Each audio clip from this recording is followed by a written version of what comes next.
నమస్తే. రాబోయేటటువంటి స్థానిక సంస్థల ఎన్నికల్లో ప్రభుత్వం మాత్రానికి స్థానిక సంస్థల ఎన్నికలకి స్పీడప్ చేస్తా ఉన్నది.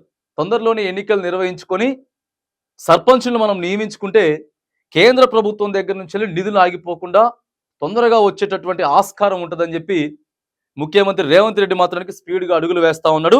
దీనిలో భాగంగా బీసీ కులగణన ఏదైతే ఉందో ఆ కులగణన కూడా స్పీడప్ చేయాలని చెప్పి అధికారులను ఆదేశిస్తూ ఉన్నాడు. మరి ఎంత టైం పడుతుంది? కులగణన అయిపోవాలి, ఎన్నికలు నిర్వహించాలంటే ఎంత టైం పడుతుంది? కావాలంటే మళ్ళీ ఈ 2-3 రోజుల్లోనే మళ్ళొక సమావేశం నిర్వహించుకొని ఎన్నికల షెడ్యూల్ కూడా రిలీజ్ చేసేటటువంటి ఆస్కారం కనబడుతూనే ఇక బీసీలకు కూడా ఎక్కువగా రిజర్వేషన్లు పెంచుతూ ఉన్నారు. రిజర్వేషన్లు పెంచడంతో పాటు ఎక్కువగా కూడా సర్పంచులు, జెడ్పీటీసీలు, ఎంపీపీలు అయ్యేటటువంటి అవకాశాలు బీసీ సోదరులకు వచ్చేటటువంటి అవకాశం అయితే ఉంది. సర్పంచ్ ఎన్నికల్లో రిజర్వేషన్ల పెంపు చేస్తూ ఉన్నారు. ఇక సర్పంచులు ప్రధానంగా సర్పంచులకు మాత్రానికి రిజర్వేషన్లు పెరుగుతూ ఉన్నాయి. బీసీ అభ్యర్థులకి ఎక్కువ మందికి అవకాశం వచ్చేటట్టు కనబడతా ఉన్నది.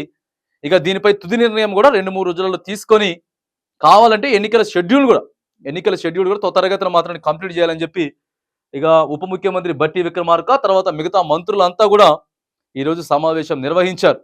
దాదాపుగా ఈ నెల 22 నుంచి కావచ్చు కాక 22 నుంచి అసెంబ్లీ సమావేశాలు జరగబోతున్నటువంటి నేపథ్యంలో దానికంటే ముందు 1 లేదా 2 రోజులు ముందుగానే నిర్ణయాలు తీసుకొని ఎంత రిజర్వేషన్ ఇవ్వాలి, కానీ ఖచ్చితంగా మాత్రానికి రాబోయేటటువంటి సర్పంచ్ స్థానిక ఎన్నికలలో బీసీ రిజర్వేషన్ పెరుగుతుంది అని రేవంత్ రెడ్డి క్లియర్గా చెబుతూనే ఎన్నికలు కూడా చాలా స్పీడ్గా జరగబోతా ఉన్నాయి. ఎన్నికలు కూడా తొందరలోనే నిర్వహించబోతా ఉన్నటువంటి ఒక సంకేతం మాత్రం తెలంగాణ ప్రజలకి ముఖ్యమంత్రి రేవంత్ రెడ్డి ఈరోజు చెప్పినట్టు క్లియర్గా మనకి ఇక్కడ అర్థమవుతా ఉన్నది.